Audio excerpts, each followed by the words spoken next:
তাজকিয়াতুন নফস এবং মুহাসাবাতিয়াতুন নফস কি?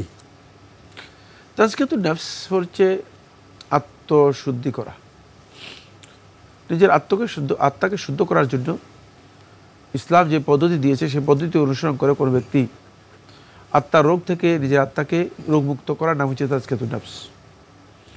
আল্লাহ তাআলা কোরআন কারীমে দুটি আয়াতের মধ্যে বিষয় স্পষ্ট করে বলেছেন, কাদ আফলাহা মান তাযাক্কা, ওই ব্যক্তি সফল হলো, মান তাযাক্কা, যে আত্মশুদ্ধি করতে পারলো। আর অন্য আয়াতের মধ্যে আল্লাহ তাআলা বলেছেন, কাদ আফলাহা মান যাক্কাহা, সেই সফলতা লাভ করলো, মান যাক্কাহা, সে আত্মাকে কি করতে পারলো? পবিত্র করতে পারলো।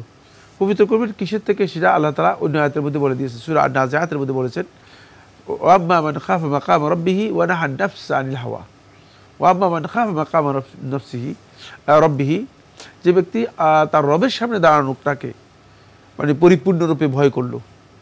মানে আপনি আত্মশুদ্ধি করার জন্য প্রথম কাজ হচ্ছে আপনি যে আপনার রবের সামনে দাঁড়াবেন, জবাবদিহি করতে হবে। জবাবদিহিটাকে আপনার চোখের সামনে নিয়ে আসতে হবে এবং সার্বক্ষণিক আপনি চিন্তা করবেন যে আমাকে জবাবদিহি করতে হবে, আমি একদিন আমার রবের সামনে দাঁড়িয়ে এই বিষয়গুলো জবাবদিহি করতে হবে। ওয়াম্মা মান খাফা মাকামা রাব্বিহি ওয়া নাহা আন-নাফসা আনিল হাওয়া, এবং নিজের নফসটাকে প্রবৃত্তির কামনা বাসনা থেকে পরিপূর্ণরূপে বিরত রাখতে পারবে। এই দুটি কাজ হচ্ছে মূলত আত্মশুদ্ধির মূল কাজ। এবং এই দুটি কাজ যদি কোনো ব্যক্তি করে, ফাইন্নাল জান্নাতা হিয়াল মাওয়া, তাহলে জান্নাতই হবে তার ঠিকানা, জান্নাতই হবে তার আবাসস্থল। একেবারে আল্লাহ তাআলা ক্লিয়ার বলে দিয়েছেন। কাজ বেশি না আত্মশুদ্ধির জন্য, কিন্তু এই দুটি কাজই এত বিশাল যে এই দুটির মধ্যে সব কাজ অন্তর্ভুক্ত। কারণ যে ব্যক্তি সত্যিকার নিজের প্রত্যেকটি কথায়, প্রত্যেকটি আচরণে, প্রত্যেকটি অবস্থানে আল্লাহ রাব্বুল আলামিনের সামনে দাঁড়াবে, এটাকে নিজে যথাযথভাবে পর্যবেক্ষণ করবে, সে ব্যক্তি তো আর সহজ অবস্থায় থাকতে পারবে না। সে তো আর দুনিয়ার কোনো অপরাধ, দুনিয়ার কোনো অন্যায়, দুনিয়ার কোনো খারাপ কাজ তার পক্ষে করা সম্ভবই হবে না, অসম্ভব।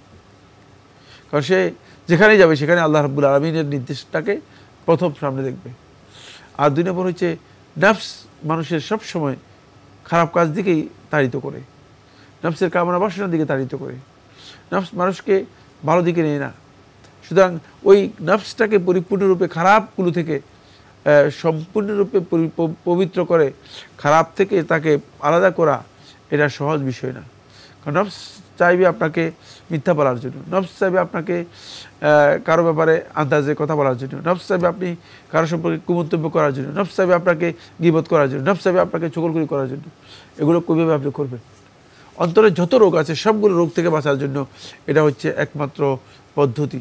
সুতরাং এই পদ্ধতিকে তাজকিয়াতুন নফস বলা হয় থাকে। এরপরে আরেকটি মাসআলা নিয়ে এসেছেন, মুহাসাবাতুন নফস।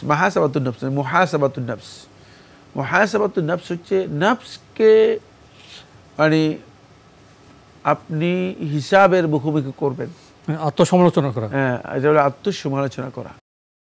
নফস মানে আপনি নিজেকেই নিজে, আপনি মনে করবেন যে নফস আর আপনি দুজন শরীক। মাইমুন ইবনে মাহরান রাহিমাহুল্লাহ তাআলা তিনি বলেন যে কোনো ব্যক্তি যখন নফসকে নিজের সাথে নিয়ে এসে শরীক হিসেবে নফসকে পরিপূর্ণরূপে, যেমন একজন শরীক আর একজন শরীককে তার লেনদেনের ক্ষেত্রে পরিপূর্ণরূপে তার কাছ থেকে হিসাব বুঝে নেয়, ঠিক এইভাবে নফসকে হিসাব করে নফসের থেকে পরিপূর্ণরূপে হিসাব বুঝে নেওয়ার নাম হচ্ছে মুহাসাবাতুন নফস। তাহলে কিভাবে বুঝে নেবেন? বুঝে নেওয়ার পদ্ধতি দেখাই। এক নম্বর হচ্ছে নফসকে আপনি সামনে নিয়ে এসে বলবেন যে তুমি কেন এই কাজ করেছো, কেন এই কাজ করেছো, কেন তুমি এই কাজ করো নাই। যখন আপনি নফসকে এইভাবে মুহাসাবা করবেন, মানে কাঠগড়া দাঁড় করাবেন, তখন আপনি দেখবেন যে মানে আপনার নফস মানে আপনার মানে অধীনে চলে, নিয়ন্ত্রণে চলে আসবে।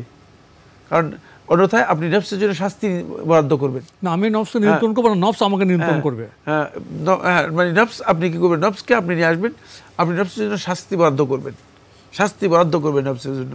তখন নফস একবারেই সোজা হয়ে যাবে।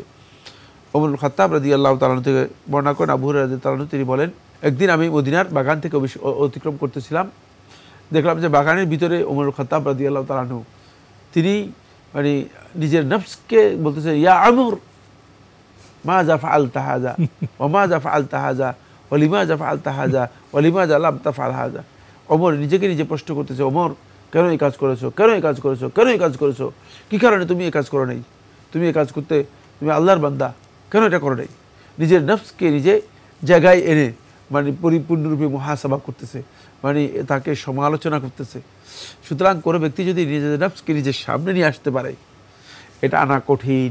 তার কারণ হচ্ছে এটা আনতে পারবে সেই ব্যক্তি যে ব্যক্তি নিজের দোষ দেখে অন্যের দোষ দেখে না। 2 নম্বর হচ্ছে ওই ব্যক্তি যে ব্যক্তি সব সময় আল্লাহর বিধানকে নিজের কাজের আগে আল্লাহর বিধানকে নিজের সামনে নিয়ে আসবে, আল্লাহর বিধানকে নিজের সামনে নিয়ে আসবে। কাজ করার আগে আল্লাহর বিধানটাকে সেটা জেনে নেবে, কাজ করার পথ পদ্ধতি জানতে হবে। কাজ করার আগে আল্লাহর বিধানটা নিজের সামনে নিয়ে আসবে, সে ব্যক্তি যে আত্মসমালোচনা করতে পারে। 3 নম্বর হচ্ছে ওই ব্যক্তি যে ব্যক্তি কোনো কারণে গুনাহ হয়ে গেলে, অপরাধ হয়ে গেলে সাথে সাথে আল্লাহ তাআলার কাছে প্রত্যাবর্তন করতে পারে। সে ব্যক্তি শুধু আত্মসমালোচনার এই জায়গায় নিজেকে নিয়ে আসতে পারবে।